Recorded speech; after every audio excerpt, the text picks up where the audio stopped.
shadow. Kids are out here playing around. Alright. It is Friday. I'm going to tell you what, the last 3 days that we've been down there working, I mean, t-shirt weather, gorgeous out. All them stupid frogs is chirping away. And it's cold out. I put my leggings back on. Put my thermals back on. What are you yelling about? Obviously, you can hear we're on generator power. But anyway, I want to show you folks how to plant potatoes like a professional homesteader. Like a professional homesteader right here, folks. Alright, you remember those potatoes that we put in the tub with all the wood chips? Well, these are them. T's got her handy dandy little spacer stick. Keeps her on track. And always put your biggest ones or best ones in first. The bigger they are, the better they are. And we've got 1, 2, 3, 4. This is row 5. We're going to get 3 more rows between here and the lower log here. And we're going big this year. Remember, last year we did all right with the potatoes, but they since it was such an early harvest and we didn't have a root cellar, well, they started dying out. Well, we put them in the tub, and we'll go in here. Oh, it's funny. We just had this thing right here had worked its way loose. Now it's snugged up now, but it worked its way loose, and we got in here, and T come over here and slammed that door, and that thing spun around and locked us in. And it's a good thing that we just happen to have a screwdriver sitting right here, because I had to take out these 2 screws so I could get in there, and because they're all going how do we get shoot, how do we get out? Took a moment. Started with thinking, well, I'll take out since I found the screwdriver, it's like I'll take out the window and oh no, wait, I can just do these 2 screws. But oh, the joys of homesteading. So this was the tub, and we put all our potatoes in there, and you can see they've all eyed out, sprouted out, and they're going, and we're getting down through the different layers here. The wood shavings are still in great shape, so we'll either use them in the chicken coop, or we'll use them in our human manure buckets. But it's going good, and I expect to see stuff pop up out of these trays here. We got all these tomatoes that have come up. Some did pretty good, some didn't. Peppers, I think we tried the peppers too early. There was only a couple that came up, but there you go, folks. We have lots of potatoes this year, and we still even have a bag of all the littles, the itty bitties. So all the little tiny seed potatoes, they sprouted. They're in the house, and they've just been in the bag since June, July last year. So we're going to get this whole section filled in. We got, like I said, we got 1, 2, 3, 4 rows. That'll be 5, 6, 7, 8. We'll have 8 rows here. And then I'll probably come up here and put a couple more rows here. But that's the first step we're going to do today. How to plant potatoes like a professional homesteader. Somebody who's serious about it, knows what they're doing. And no kidding. I mean, look at all the ones that we've got still. The idea here is food production. Significant food production for multiple people, multiple households, potentially a few here and a few down there and whatever. If not, I'll sell them at market. And there's your income. How do you make money sitting at home all day long? Besides sitting in front of a computer frying your brain cells and frying your eyeballs, you get out here in the open and you plant potatoes like a boss. Alright, so we made a little further, and I figured I would add a little bit of knowledge into here, into how to plant potatoes like a professional homesteader. Let's talk about monetary terms of counterparty risk and thinking about your food production. Okay? So, how many potatoes we eat in a year? Just the two of us? Yeah, we did the calculations. I want to check your memory. I know you know this. Tub?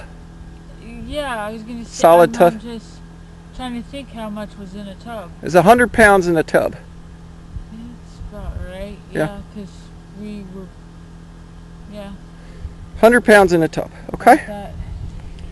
So you got to ask yourself this. Well, why do we grow potatoes and eat potatoes? Is because they're a food that is high volume, high production, and a good storage. Okay, it is easy to store potatoes if you can keep them cool in a cool, dry place. But we got to figure out the math on this, and we're going to do it from a counterparty risk situation. So if you're going to the grocery store, and let's just say you buy a 10-pound bag of potatoes once a month, right? That's about what, $7 a bag? Well, something like that. Let's not care about the cost. It's going to be different. I'm just talking about what you got to produce. Right. Knowing 10 pounds per month. That's 100 months a year. That's 120 pounds. So, because when we've had to buy potatoes, and we do buy potatoes, you don't get through all of them before they start shriveling up, drying, and depending upon whether you got a good potato bin to put them in, whatever. But I'm just saying average person. Once a month, go get potatoes, because you're going to have them once a week, twice a week, maybe. I don't know. How much they eat. Whether you make hash browns or mashed potatoes or whatever. So the question is, when we've talked about production, is how much do you need to produce to be self-sufficient, so you're not dependent upon the grocery store or the other big growers, and you're going to be self-sufficient. So let's do the math.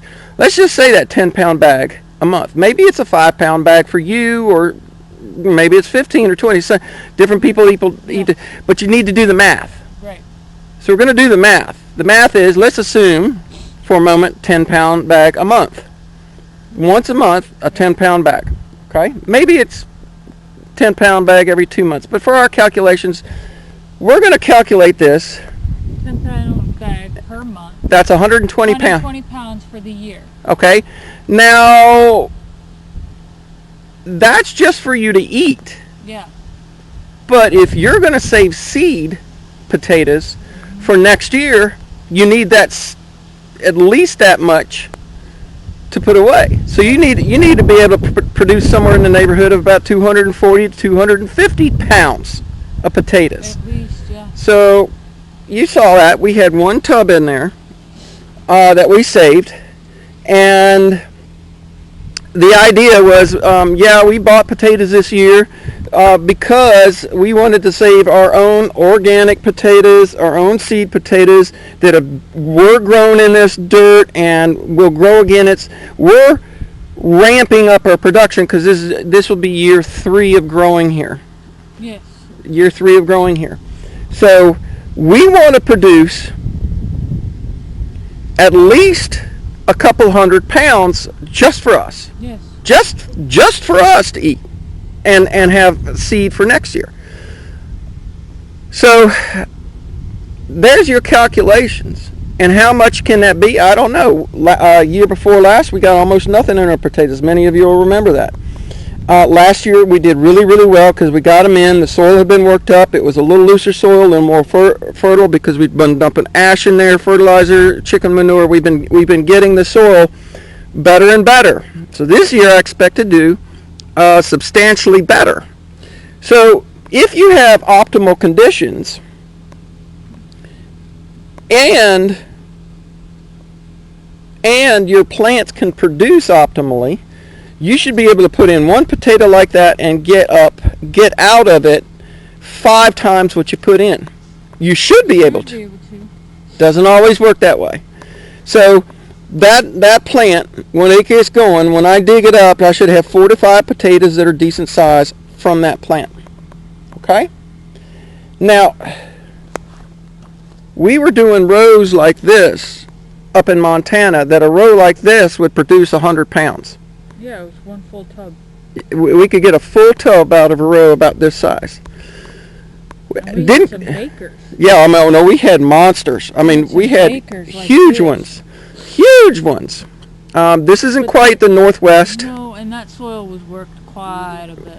Well, the soil was also highly mineralized from the volcanic, Rocky Mountain. It was really good soil. We had all the ash that fell over from Mount St. Helens in the 80s. And millions of years of, it's better soil.